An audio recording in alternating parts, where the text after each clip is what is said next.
Hello and welcome back to my channel. My name is Nathan and you've probably seen a million Roborock S7 MaxV videos and a million OMNI X1 videos. Now instead of doing a head-to-head, bash-to-bash, which one has the best specifications, I'm going to do something a little different. I actually reached out to you guys and received a lot of great feedback and some great questions. So the most asked question is, should I buy the S7 MaxV or the OMNI X1? Well, let's talk about some of the key features, and this might help you persuade to get one over the other and vice versa. Okay, so the first email I got and the question was from this user who basically was able to buy the pre-order of the OMNI X1, been using it for a while, and overall he did like this, but one concern was he did not have the ability to go onto carpet with the mopping pads installed and vacuum it. So what he had to do was vacuum the entire area once, then physically remove the mopping pads and then mop that area. Now, he was wondering if the S7 had the same thing or was it different? Well, let's talk about it. So, instead of the OMNI X1 having two counter-rotating mopping pads, this has a single mopping plate with the mopping pad installed. Now, what you do is when you install it, it just clips on and it has a little plate that lifts up and down. Roborock calls this the vibrized technology. So, being able to lift a few millimeters allows it to transition over carpets, and if you have low-profile carpets, it will not get them wet. So that's a nice feature. In my case, where I have tile vacuum in one area blocked out by carpeting area. So yes, the robot can physically transition to a new area with the mopping pad installed. Now, that's something that the OMNI X1 doesn't. Now, on the flip side, or on the other side, basically, the robot will go onto carpet with the mopping pad installed. There's no active carpet avoidance with the Roborock, so just be mindful of that. You may have to use the no mopping zones if you have medium to high profile carpets. Okay, so let's talk about the next question. Basically, they said, which one's better at mopping? Is it the counter-rotating mopping pads found on the X1, or is it a single mopping pad found on the S7? Now, just from my personal experience using the S7 MaxV, which has a vibro technology or vibrating technology, and using like the Shark AI, similar technology, and even like the Ecovacs. Now, I could say that the vibrating technology is better than counter-rotating technologies, which I found like on a W10. I believe that some of the Ecovacs had counter-rotating mopping pads. Now, this is based on my personal testing. Every scenario will be different based on tiling, flooring, hardwood floors, if you have grout, if you don't have grout, if you have smooth flooring, or rougher flooring. So really take it with a grain of salt. But in a nutshell, don't expect them to do replace hand mopping. Really, they're just designed for light mopping tasks and dust and debris.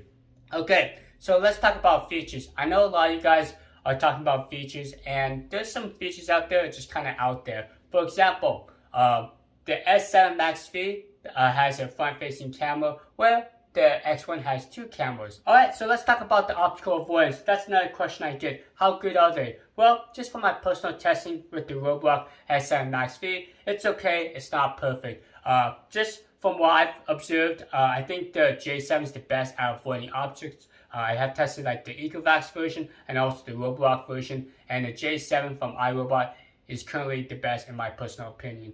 But I think these raw vacuums are fine at avoiding most obstacles. So yes, you don't have to keep your house super tidy, but those loose power cables I still recommend picking up.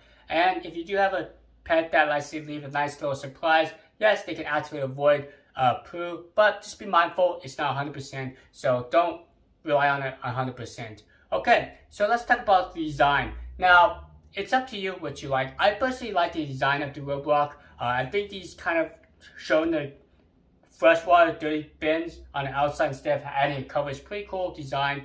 Now, on the X1, there's a hidden compartment in between the freshwater and dirty water tank, so it's very nice to house extra mopping pads and a cleaning tool. Also, both manufacturers will have a cleaning solution. Roborock will release theirs shortly once the S7 MaxV is available for market. Okay, so they both have self-emptying.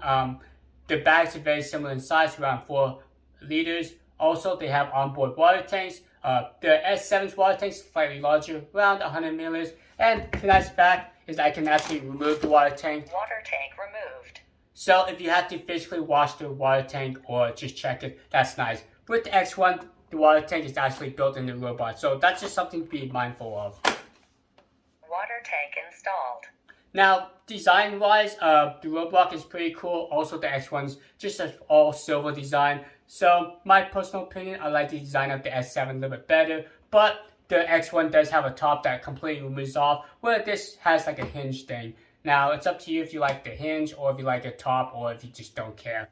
Alright, so we're back to that $1 million question, which one should I get? So it really boils down to, do you want to have the ability to go on carpets and vacuum with the mopping pads installed? Or do you like the active carpet avoidance sensor, where you don't mind physically removing the mopping pad if you need to vacuum carpets? That's probably the biggest key difference. Now, everything else is very minor. I know the X1 has its onboard voice assistant, so if you like that, having the ability to basically talk to your robot and tell it to clean a certain area. But the new Eco built-in voice assistant lets you use natural language to talk to your bot directly and ask it to clean.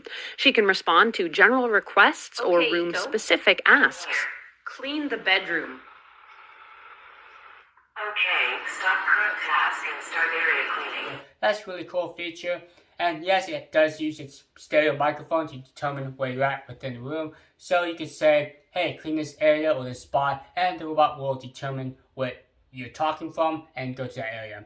Now, the Roborock has a similar feature, but it uses the voice assistant, but it only allows you to start and stop the robot. So it's kind of a bummer. So if you're into voice control, I definitely recommend the X1. Now, speaking of the X1's features, personally, I think the X1 has more features.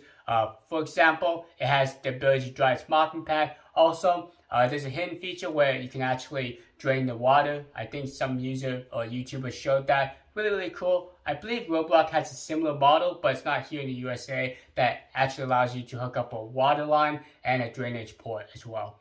Okay. So again, it really boils down to what features are most important, like the voice assistant, like the active carpet avoidance, and if you want more of a security system, the X1's the way to go. But if you like the new Viberize technology, you like the pretty robust navigation of the Roborock, then the Roborock is a really good option. Now, my recommendation is, even though they have two unique features, I definitely recommend trying them out. Maybe start with the X1 since it's available now. Yes, Amazon does have a pretty good return policy, and if you don't like it, you can wait for the Roborock S7 MaxV. Alright, so I hope this video helped. I know this was just kind of glancing over some of the highlights of these robots. There's a bunch of features both these models offer, but I just wanted to kind of show you a couple of the main differences that might persuade you one over the other. Alright, have a great rest of the day. I'll catch you later. Adios.